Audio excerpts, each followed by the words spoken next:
आप सभी दोस्तों को 26 जनवरी 2026 के स्वतंत्रता गणतंत्र दिवस के अवसर पर सभी देशवासियों को हार्दिक शुभकामनाएं। तो दोस्तों, दुनिया अब तक भारत की मिसाइल से डरती रही, लेकिन इस बार चर्चा मिसाइलों की नहीं बल्कि इस बार एक ऐसी ताकत का नाम सामने आया है जिसका जिक्र होते ही परमाणु स्पेशलिस्ट भी चुप हो गई। भारत की यह ताकत इतनी खामोश है कि आम लोगों ने इसके बारे में बहुत कम सुना है, लेकिन दुश्मन देशों की रणनीति इसी के इर्द गिर्द घूमने लगी। दरअसल स्वीडन से आई एक ताज़ा रिपोर्ट ने भारत की इसी छुपी हुई शक्ति पर से पर्दा उठाया।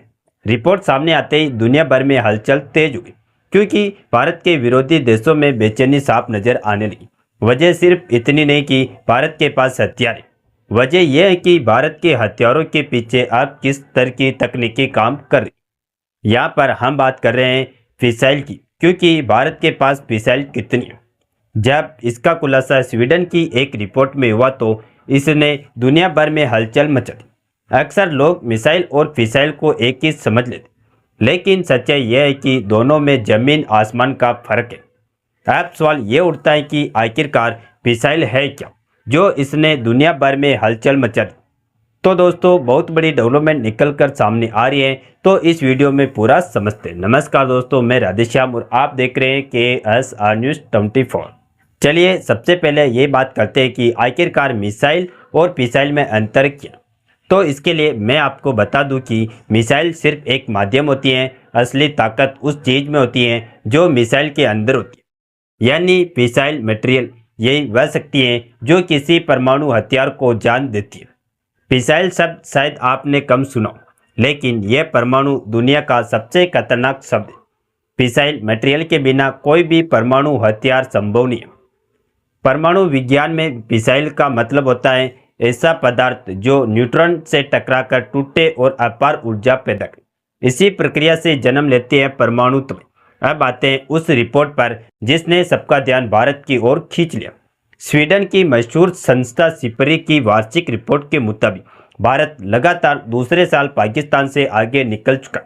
रिपोर्ट बताती है कि पाकिस्तान के पास फिलहाल करीब 170 परमाणु हथियार हैं, जबकि भारत के पास लगभग 180 परमाणु हथियार मौजूद है। यह आंकड़ा सिर्फ नंबर नहीं है, बल्कि यह दक्षिणी एशिया में बदलते शक्ति संतुलन की कहानी। सालों तक पाकिस्तान यह दावा करता रहा कि उसके पास परमाणु से ज़्यादा परमाणु हथियार है। लेकिन दोस्तों, अब हालात पलट चुके। अब बढ़त भारत के पास है और यही बात सबसे ज़्यादा चुभ रही है। लेकिन असली कहानी यही खत्म नहीं हुई। सिपरी की रिपोर्ट साफ इशारा करती है कि मुद्दा सिर्फ हथियारों की संख्या का नहीं है, असली सवाल है हथियारों की गुणवत्ता और तकनीकी का। और यहीं पर भारत ने पूरा खेल बदल दिया। भारत ने बीते वर्षों में संख्या से ज़्यादा गुणवत्ता पर ध्यान दिया। यानी भारत अब सिर्फ परमाणु हथियार नहीं गिन रहा है, भारत परमाणु शक्ति को नए स्तर पर ले जा रहा है। यही वजह है कि भारत की यह खामोश बढ़त दुश्मन देशों की सबसे बड़ी चिंता बन चुकी है। और इसी मिसाइल ताकत की कहानी अभी और आगे जाने वाली। अब जरा ध्यान समझिए, क्योंकि असली खेल यहीं से शुरू होता है। भारत की परमाणु ताकत को समझने के लिए सिर्फ यूरेनियम शब्द काफी नहीं। आम धारणा यह है कि यूरेनियम मिल गया तो परमाणु हथियार बन गया, लेकिन दोस्तों हकीकत इससे कई ज़्यादा गहरी और तकनीकी है। असल ताकत छुपी होती है यूरेनियम के संवर्धन में, उसके फिशन प्रोसेस में और उसे हथियार के रूप में डालने वाली पूरी तकनीकी व्यवस्था। यही वजह है कि एक ही वजन के यूरेनियम से बने दो परमाणु हथियारों की ताकत एक जैसी नहीं होती। फर्क डालती है टेक्नोलॉजी। इसे एक आसान उदाहरण से समझिए। मान लीजिए दो देशों के पास 4-4 किलो यूरेनियम, वजन बराबर है, कच्चा माल बराबर। लेकिन अगर एक देश पुरानी तकनीक से हथियार बनाता है तो उसका विस्फोटक लगभग 15 से 20 किलो टन तक सीमित रह सकता है। वहीं अगर दूसरा देश आधुनिक बूस्टेड फिशन और फ्यूजन तकनीकी का इस्तेमाल करता है तो उसे 4 किलो यूरेनियम से 50 से 100 किलो टन तक की ऊर्जा पैदा हो सकती है। यानी कम सामग्री लेकिन कई गुना ज़्यादा तबाही। यही वजह है कि परमाणु दुनिया में अब कच्चे माल से ज़्यादा उसकी प्रोसेसिंग मायने रखती है। और इसी मोर्चे पर भारत ने बड़ी छलांग लगाई। रिपोर्ट्स के मुताबिक भारत ने बीते कुछ सालों में उच्च गुणवत्ता वाले फिसाइल मटेरियल के उत्पादन पर खास फोकस किया। सिपरी और अन्य रणनीतिक विश्लेषण यह संकेत देते हैं कि भारत अब पुराने भारी सिंपल फिशन हथियारों के दौर से बाहर निकल चुका है। भारत अब यूस्टेड फिशन और थर्मोन्यूक्लियर डिजाइनों की ओर बढ़ रहा है। यही तकनीकी परमाणु हथियारों को ज़्यादा कॉम्पैक्ट, ज़्यादा सटीक और ज़्यादा घातक बनाती। इसी का असर भारत की मिसाइल क्षमता में भी साफ दिखता है।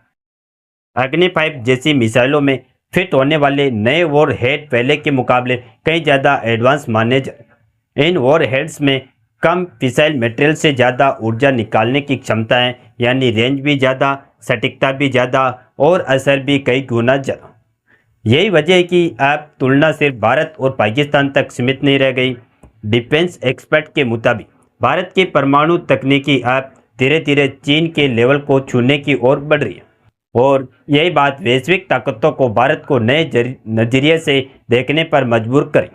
अब जरा यह भी समझिए कि इस पूरी ताकत के पीछे भारत का एक लंबा और खामोश निवेश छुपा है। दशकों से भारत ने अपने परमाणु कार्यक्रम को बिना शोर शराबे के आगे बढ़ाया, ना दिखावा किया, ना खुली धमकी दी, लेकिन जमीन पर क्षमता लगातार मजबूत होती चली और इसी खामोशी ने आज भारत को उस मुकाम पर खड़ा कर दिया है जहां उसके परमाणु शक्ति सिर्फ संख्या नहीं बल्कि तकनीकी और रणनीतिक का मेल बन चुकी। यही वजह है कि भारत की मिसाइल ताकत अब दुश्मनों के लिए सबसे बड़ा सिरदर्द बन गई। अब आते हैं इस पूरी खबर के सबसे संवेदनशील और खतरनाक मोड़। इसे डिफेंस एक्सपर्ट प्रियम लॉजिक यानी पूर्व तैयारी का तर्क कहते हैं।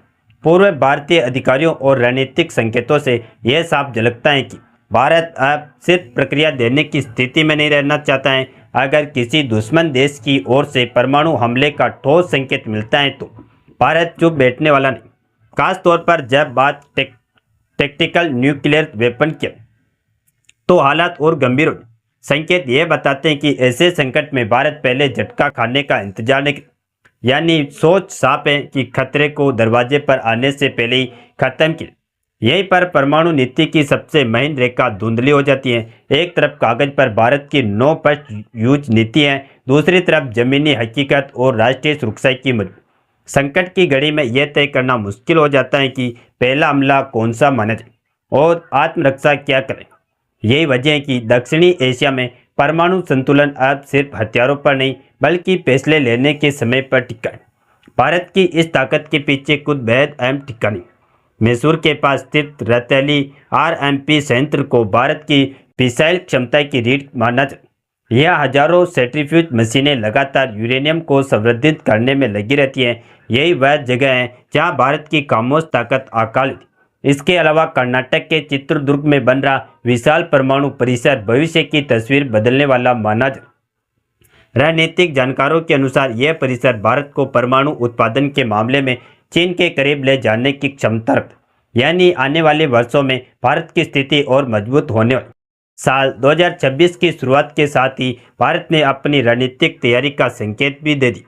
स्ट्रेटेजिक फोर्सेस कमांड ने पुष्टि कर दी है कि अग्नि 5 पूरी तरह ऑपरेशनल हो चुके हैं। इसके साथ ही हाल ही के वर्षों में सामने आई हाइपरसोनिक मिसाइलें और समुद्र से हमला करने वाली मिसाइल भारत की न्यूक्लियर थ्रेट को और मजबूत बना।